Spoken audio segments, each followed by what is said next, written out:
If you're going through the fire, why would you stop in the fire?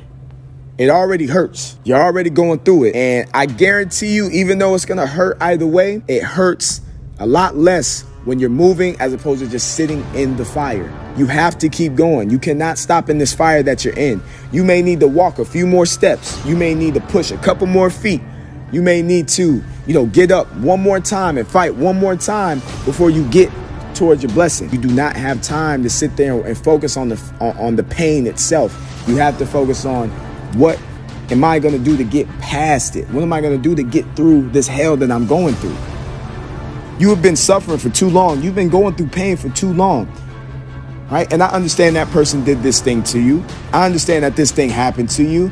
I get it, but we need to stop playing the point the finger game. We got to stop doing that. Things are going to happen, but when it comes to whether we get out of a situation or not, that's on us. I get it. You and that person did not work out the way you thought it would 5 years ago. But the fact that you're still pissed about it and that happened 5 years ago, that's on you. That's not on them. They're out there living their life, having a good time, and you still pissed about it. That is on you. The situation happened to you 10, 20 years ago, last year, whatever it is, and the other people around you, they living their life, they might have even forgot about that situation, but you still pissed about it. That is on you.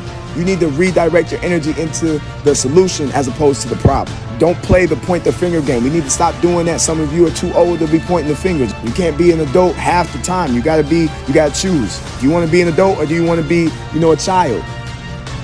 If you're an adult, you have to be an adult all the time. You got to take ownership for your life. You got to take ownership as to why things aren't happening, as to why you haven't overcame this situation, as to why you haven't done this, that, and the third. You have to take ownership for that because you do not have time to be blaming other people. They have no control over your life. They have no control over what you do. And your time is very, very valuable. So I need you to use it effectively.